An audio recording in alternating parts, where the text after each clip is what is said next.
Bonjour à tous, on va continuer sur ce kata de tennis qu'on refacto en clean code, qu'on va rendre vraiment beaucoup plus élégant. On va découper cette God class à la manière un peu de Joël Robuchon, le célèbre chef cuisinier. On va découper tout simplement cette God class Tennis Game 1. Qu'est-ce que ça veut dire God class ? Tout simplement une classe Dieu, ça veut dire qu'elle a beaucoup trop de responsabilités, elle crée l'univers, elle fait tout. Aujourd'hui, dans le cadre de la Tennis Game 1, on peut voir qu'elle gère les players, les points, le score, le wording des scores, le cas de l'égalité, le cas de l'avantage. Voilà, elle gère absolument tout. C'est un peu trop. Dans le clean code, on va essayer de faire des classes qui font qu'une seule chose et qui le font bien. Le single responsibility, qui est vraiment le principe fondamental à tout développement clean, j'ai envie de dire. Première idée que j'ai en tête, c'est en voyant ces attributs là, ce player 1, ce player 1 point, player 2 name, player 2 point.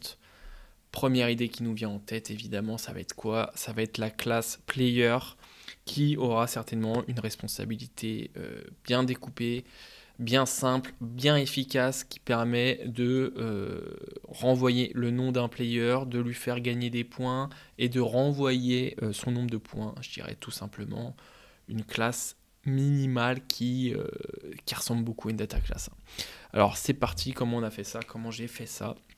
C'est très simple, j'ai instancié une classe player, un bel init des familles avec un attribut name, et let's go, que je mets en privé directement le self.underscore name. N'oublions pas que ce underscore veut dire privé, que ça permet aux gens de ne pas venir le modifier ou de l'exploser à tout va dans le code, ce qui pourrait engendrer des erreurs et des bugs à tout moment. Donc j'instancie des players, là je vais lancer les tests souvent, mais on n'en a pas trop besoin, on va aller un peu plus vite. Parce qu'on n'a pas le temps, vraiment, on n'a pas le temps de voir du code se faire. On est là plutôt pour en discuter, c'est tout ça l'intérêt, et pour apprendre. Vraiment, je rappelle l'objectif de cette chaîne, c'est pour apprendre. Donc un player, la première responsabilité que je vois dans le win point, c'est qu'il gagne un point, tout simplement. Et là, je vais appeler mes objets win points. Alors peut-être que je peux mettre pause ici, on va enlever ça. Qu'est-ce que j'ai fait déjà pour l'instant dans la classe tennis game ? J'ai créé de nouveaux attributs avec qui sont de type, objet player que je viens d'instancier, de créer. Ce que je vais utiliser là, c'est le test que notre pote, notre ancien collègue a fait, et je vais directement créer du nouveau code et l'insérer dans cette classe pour que ça soit en fait directement testé. Tout simplement, j'ai pas à écrire des tests, etc. Donc là, je vais souvent relancer les tests. Et ce que j'ai fait, voilà, donc j'ai instancié deux players dans des attributs qui sont utilisés nulle part, donc je ne fais rien péter aujourd'hui pour l'instant. La preuve. Et je fais gagner des points aux players, voilà. Là maintenant, ce que je vois, c'est que le name est beaucoup utilisé par la classe tennis. Elle a besoin du player name, c'est pour ça que de base on avait un attribut, donc en fait, la classe player va juste renvoyer son name tout simplement, et du coup ces attributs-là que je suis en train de surligner, ils vont pouvoir sauter en disant, en fait... je les fais pas stopper, je les détruis pas tout de suite en fait, parce que on est en TDD et on veut pas détruire du code qui marche. Donc je les réécrase par mon objet player1.name. Donc là je suis en train en fait de tester tout simplement le fait qu'un player sache renvoyer son name. Je sais pas si vous avez fait attention, mais je les ai mis en property. Où est-ce que je peux voir ça ? Voilà, ici. J'ai mis un arrobas property, c'est vrai que j'en ai pas parlé.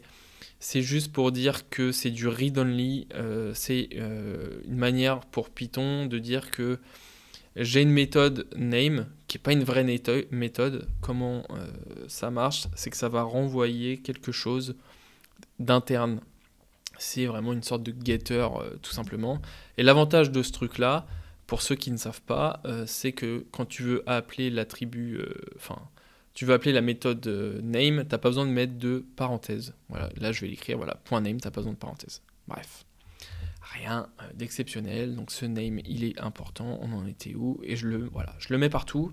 Partout où il y avait le player name, bam, je le remplace par ce player.name. Et du coup, maintenant, les attributs que j'avais fait là au cas où ne servent plus à rien. La classe player sert à envoyer son name. Et partout où on appelait le name, j'ai transformé le code, comme on peut voir ici, par player1.name, plutôt que l'attribut playerName. Donc c'est déjà un petit refacto simple, efficace, j'ai envie de dire. Deuxième responsabilité, voilà, c'est vraiment ce nombre de points, qui est pareil que le name, en fait, on va le renvoyer tout simplement. C'est le player, la classe player, qui va gérer ces points avec la méthode publique winPoint et cette property, du coup ce getter un peu, qu'on peut dire comme ça, qui va renvoyer l'attribut point qui est privé, pour pas que les gens puissent le modifier et qu'ils peuvent seulement le lire en read only. Hop, c'est reparti, on fait pas péter les tests. Et là du coup ces attributs en fait partout où ils sont appelés ne servent plus à rien, parce que c'est l'objet player maintenant qui porte la responsabilité des points. Avant la classe tennis elle avait 4 attributs, les player name et les player points. L'objectif ici c'est d'en avoir plus que 2 qui sont des objets player qui donnent déjà le service de renvoyer le nom, le nombre de points et de faire gagner un point. C'est plus vraiment à la classe tennis. La classe tennis va utiliser les objets player, mais les responsabilités sont dans la classe player en fait. La classe tennis ne sait pas comment un player augmente ses points, elle n'a pas à savoir, elle a juste à lui demander d'augmenter les points ou de le récupérer. Donc en fait, en faisant ces petites modifs, on a découpé tout simplement les responsabilités qui portent sur un joueur, tout simplement. Donc là, voilà, ça nous fait du code beaucoup plus simple sur la méthode OnePoint, comme on peut voir 34.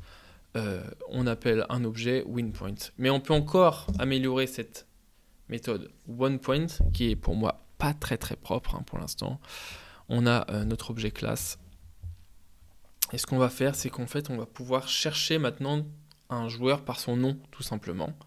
Donc je vais rajouter une méthode privée dans la classe tennis qui va nous permettre de trouver un joueur par son nom, tout simplement. Et en fait, ça va faire une modification de code que vous allez voir bientôt qui, moi, me plaît énormément. C'est qu'on va faire déjà sauter ce if-else ici, ligne 35, 36, 37, 38, pour le rendre beaucoup plus lisible. Le find player by name, il va juste faire, si le nom qu'on me demande c'est celui du player 1, je renvoie le player 1, sinon player 2. Et du coup, le OnePoint, il va s'écrire différemment. Il va s'écrire tout simplement comme ça. On n'a plus besoin de if, plus besoin de else. Et voilà. Donc ligne 39, non, c'est pas ici. Voilà, je montre n'importe quoi, encore une fois, et ça va trop vite. Ça va. Voilà, j'ai réussi à trouver le OnePoint. Le OnePoint, il s'écrit maintenant, du coup, en 2 lignes. On va faire player égale find-moi le nom de ce player-là que tu m'as passé en paramètre, et de ce player-là, fais-lui winPoint. En fait, ça va modifier l'état du player. On n'a pas besoin de le stocker quelque part, parce que nous, on a déjà l'état du player dans notre self.player. Ça, c'est gros avantage. Ça devient quand même une méthode OnePoint très simple, plus belle, plus élégante, et c'est pour ça qu'on est là, pour refacto ce code et découper cette classe qui fait beaucoup trop de choses.